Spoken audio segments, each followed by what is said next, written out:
So Caleb and I, other than having a pretty strong knowledge of Tennessee athletics, we're both kind of NBA guys that I've figured out. And what does that have to do with Tennessee football? Well, I'll go ahead and tell you. Nikola Jokic, in case you haven't watched, is one heck of an overachiever. I mean, here is a guy who seems to be some sort of combination of Bill Russell and Magic Johnson. The way he runs the point forward or point center, whatever you call it, on one side, and then on the flip side, he's able to be one of the better defending big men in the game. And also, he can shoot a little like Steph Curry. That may be a reach.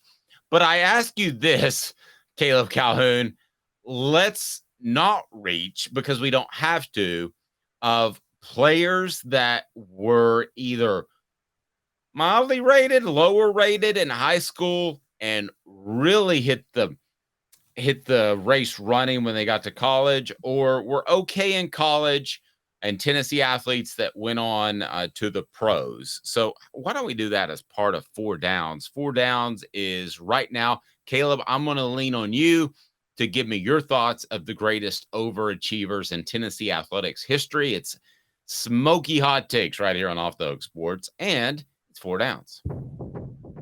4 Downs. 4 questions. 4 answers. The Dave Hooker Show. 4 Downs. A presentation of OffTheHookSports.com. Okay, so we started with NBA, the 3 that I came up with. And first of all, we need Cooper Mays, Tennessee starting center, to tell us what down it is. Coop here. First down. Thanks, Coop. Chris Lofton, C.J. Watson, or Grant Williams. That's first down. If you had to pick between those 3, who's the biggest overachiever from Tennessee basketball to what they did in the NBA? Oh, so this is from college to the NBA, not high school to college. We're going to do both. So we're going to get to your high school ones as well. Okay, so for college to NBA, it's got to be C.J. Watson. And I respect Grant Williams, but Grant Williams as a first-rounder, he was a first-round draft pick, and he's doing pretty much what you would expect a mid-tier first-round draft pick to do. C.J. Watson was undrafted, had to go play in Europe, and then came back and spent 10 years in the NBA, and I think had a fling with one of Floyd Mayweather's girls. So, that's a pretty good career. By the way, Michael Jordan's son dating Scottie Pippen's ex-wife. Do we want to get into that? No, we don't. What down is it, Cooper Mays? Cooper Mays here. Second down. All right, give me a football cat that was underrated going from high school to college and turned out to be an overachiever. What do you got on second down, Caleb Calhoun? Dave, you cover recruiting more than I did during this time, but I have to go here. My guy is Travis Stevens. I mean, he was significantly behind Jamal Lewis and Travis Henry when it came to the recruiting rankings during that time, wasn't he? Yes. And I'm going to go one older than you that's almost the same thing. It's Tony Thompson. Who remembers that? That's another good one. Yes. They're almost the same dude, are they not? Guys in front of them get banged up, and then they come in, and they're smaller guys. There are all kinds of parallels between the two. Yeah, I can roll with Travis Stevens. I think that's a very good one.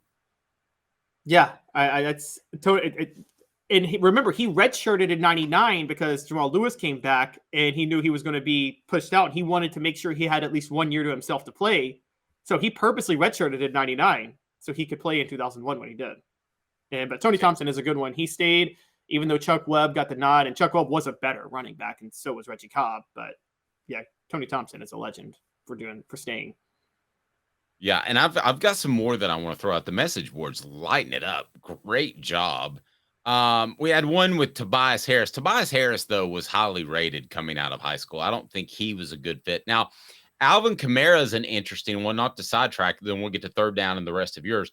Alvin Kamara is an interesting one because when a guy doesn't make it at Alabama, goes to junior college, I think to myself, it's 50-50 chance he's going to bust. And then when he doesn't get the playing time that he should have gotten, I think 50-50, he's going to be a malcontent, right? He didn't do any of that. So based off what I thought about him coming in, Alvin Kamara, for a different weird reason, even though he was highly rated in high school, deserves to be on this list. Some way, shape, form, or fashion. He was also a 5-star junior college transfer when Tennessee got him, though. Yeah, I mean, I know. The only thing that made him underrated. I just have such a little faith in JUCO guys. The only thing that made Alvin Kamara underrated, two things: he had some personal character flaws, which got him out of it, which is why he was out of Alabama in the first place. And Butch Jones just didn't have the IQ points to the amount of brain cells necessary to know that you should give him the ball more. Okay. What down is it now, Cooper Mace? Tennessee center Cooper Mays here. Third down. You notice his intro, it gets bigger and longer till we get the all SEC. All right, who else we got? We're now doing college. What about high school to college basketball, right? High school to college basketball. Love it. This one's the easiest one in the history of the world. It's Chris Lofton. I mean, there's not even a debate. Yeah, gets passed over by his in-state team in Kentucky and turns out to be an all-SEC player. Yeah. Two-time All-American. Grant Williams is close, by the way. For those who don't know, Grant Williams was also a 3-star, but I think Chris Lofton was. I don't know who was better at Tennessee, but I think Chris Lofton was more overlooked than Grant Williams was coming out. The only reason Chris Lofton wasn't overlooked is that he was from Kentucky and Kentucky didn't take him. So it made him a newsworthy name in college basketball recruiting, but still Kentucky passed on him. All right. What down is it now, Cooper Mays? Cooper Mays here. Second down. That's second down. One. Coop, come on. Coop, is this the Colorado, Missouri official from 1990?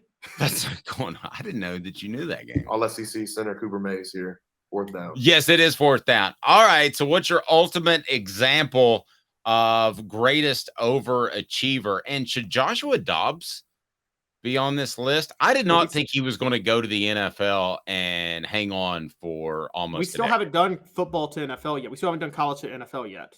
Okay, let's go. Joshua Dobbs. Is he on your list? No, because there's an obvious one for college to NFL, and you can feel however you want to feel about him, and that's fine. But it's obviously Arian Foster. I mean, the guy was undrafted in the NFL, and he became a 4-time Pro Bowler and a 2-time leading rusher. You can't beat that. That's pretty good. That's pretty good. Another vote for Jason Witten. Jason Witten surprised me because he did so at tight end. It didn't surprise me that he was an elite athlete. I thought he was very good, but I thought he would do so at defensive end. They moved him about 3 weeks into. Everybody knew he was a tight end. It's just former lied to Jason Witten and told him you'll play defensive end, which was why he committed to Tennessee and not Michigan. I have to be honest, and I was there at the time, Caleb. I didn't think he'd play tight end because they didn't utilize the tight end. I thought it would have been a waste of talent. Well, I mean, turns out you're right, but at the time I didn't think they'd move him. I was very surprised the day they moved him, and I remember Jason Witten was very surprised as well. We're also forgetting the reason they didn't utilize the tight end at the time was, as you've pointed out, David Martin didn't want to play tight end, and they just needed extra blocking tight ends to keep their running game going. But it wasn't like they hadn't used tight ends in the past. I mean, they used Von Reeves a lot in the early 90s. Yep. Smoky Mountain Red says, I want Caleb on my sports trivia team next time, as do I.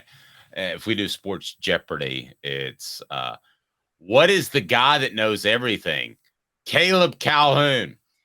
City Heating and Air Conditioning portions of the program brought to you by City Heat and Air. Go to cityheatandair.com. Integrity matters. You may not need a whole new unit.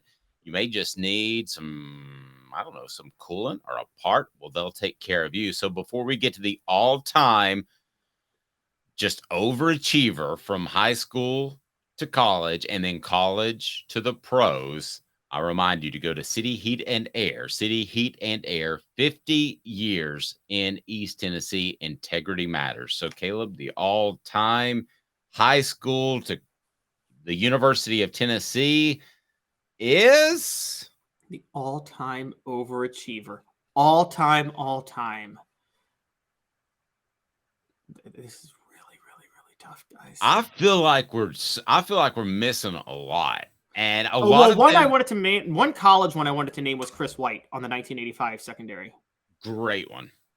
That's a great one. And I've got a few from the 90s that I would throw out there, and I don't know their recruiting rankings because that wasn't a big thing, but I know Dominique Stevenson was kind of just he was just kind of thought of as a throw-in with the Al Wilsons and the Raynoch Thompsons of the world. Okay. I know I'm mentioning Celebrate 98 because that's what we did. I know I mentioned the 98 teams because of that, but how about a Steve Johnson who was out of Georgia, started the entire season, but he gets a little overlooked because of Deion Grant and Fred White and Dwayne Goodrich on the other side. Yeah, but we need a guy who was unheralded coming out of high school and had a successful college and NFL career. That was unheralded coming out of both. And I love Steve Johnson, but he didn't really have much of an NFL career, to be fair. And Mr. Jones says Hendon Hooker if transfers count.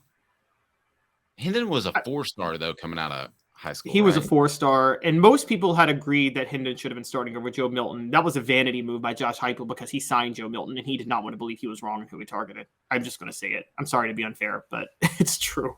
It's not unfair. We've had a couple of votes for Cordero Patterson. He was a 4-star JUCO transfer. I mean, everybody knew he was going to. You covered that team, right? The 2012 team, or were you already at ESPN? 2012. Yes, I was. 2012 is when I went to ESPN. Okay, so yeah, I can't say underrated with Cordero Patterson. I think we knew how good he was going to be. So who we got then? Are we saying recruiting rankings have gotten that good? They have been pretty good. I'm trying to think. Montario Hardesty would have had he not gotten hurt in the NFL, because he was a guy who was completely overlooked when he played, and then finally got his starting shot in 2009, and then became unfortunately his knees were already blown before he actually got to the NFL. I that's the one guy I felt bad about. How's your knee? You had to ask every single week. Okay, here's a really good one that didn't go to Tennessee, but Randall Cobb. Most underrated athlete ever out of the state of Tennessee. Was overlooked coming out of high school and coming out of college, and made it. Yeah, that was. I don't know where he stood. Okay, what about this? I don't know where he ranked. He was part of that legendary class, but I don't think he was highly touted. But Cedrick Wilson, like a 5'10" receiver that was that small to be Tennessee's go-to receiver 2 years in a row and then become a pretty solid NFL player. Yeah, I think if you're the guy who puts together recruiting rankings, you probably don't know what coaches know, and that is he would come in and out of breaks at 100 miles an hour. There was no slowdown for him. So I think a coach would look at that and say, whoa, that guy's really good. I don't care how many stars he has. Whereas an analyst might say, give him a 3-star because he's 5'10". So you bring up a really good point. The reason that Tennessee didn't get Randall Cobb, for the record, is because they didn't recruit him heavily. Finally, Trooper Taylor convinced him to come to Tennessee, and then Trooper Taylor got passed over and took the Oklahoma State job. He got passed over as an offensive coordinator for a guy named Dave Clawson. So there you go. That's your little piece of history. Oh, I've got it. I've got my guy. You got your guy? I love it. It's somebody everybody forgets about. Scott Wells. Oh, marvelous. Like this marvelous. 3-star. Yeah. 3-star. I remember interviewing him when he signed with Tennessee, and I said, I couldn't think of anything exciting to ask him because he wasn't highly touted. And I said, do you think you wrestled in high school, will help you with leverage? And he said, absolutely. And he was right. And it not only helped him at Tennessee, it helped him with the Packers for 12 years. 7th round draft pick by the Packers, became a starting Pro Bowl center, and won Aaron Rodgers a Super Bowl. I mean, he was right. He was a 3-star, and people thought he might even need to play fullback or defensive line. A lot of people did not think he was cut out to play offensive line in the SEC.